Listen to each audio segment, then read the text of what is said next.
hounding you and whatever the hell else I need to do until I find him. And when I do, you're both going to prison for a very, very, very long time." Scarlet held his gaze.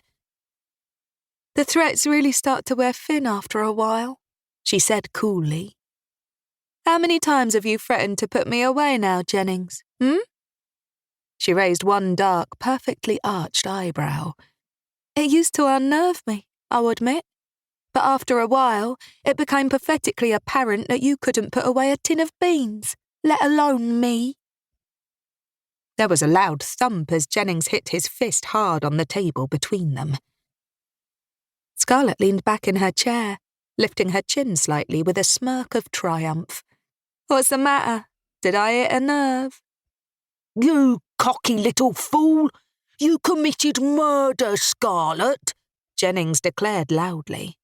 "You and I both know it. We had all the evidence right there in the locker room." He pointed off to one side.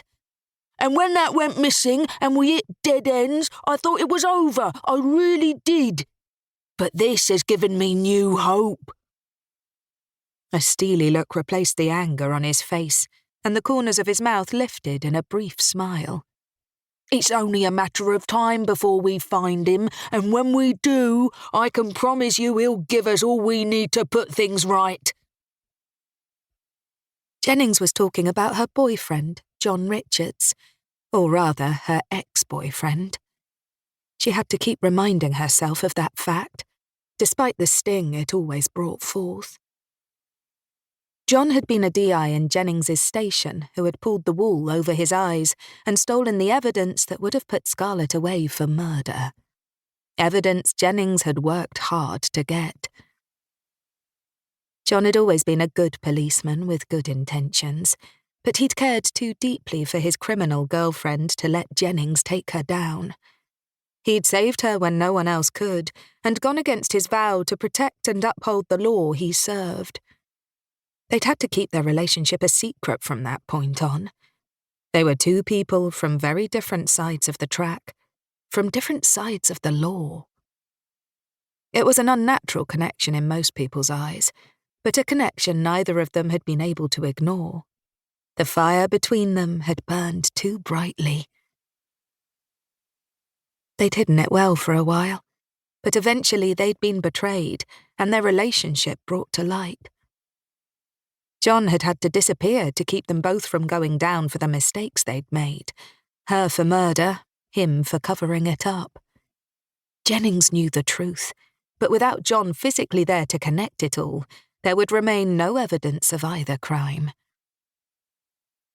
Scarlet gave Jennings a look of amusement, hiding the gaping hole of pain she felt whenever she thought of John. "The mistake you're making is thinking that there's something to give. You've made an assumption that since John and I were together, which of course is no crime in itself, he stole some supposed evidence that you claim you had in your locker. But that's all it is, an assumption. You have no proof, and John, should you find him, has nothing to give you, because it didn't happen." Jennings nodded slowly. "You seem so very confident that you're safe. But let me explain how this is going to go. In reality, when we find John, he'll be detained pending investigation. Whether or not he admits it, we have proof you were together and that he was in the station the night the evidence went missing. We have proof that his computer idled for 20 minutes at the exact time the cameras went down around the locker.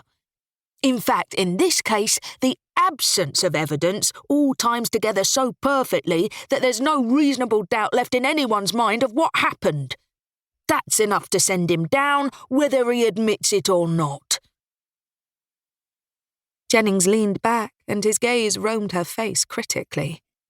"You know, we didn't suspect him at first.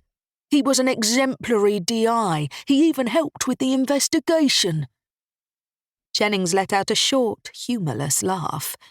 "But of course, the discovery of your relationship brought everything to light. So he'll be charged, that's a certainty. But then he'll be given..."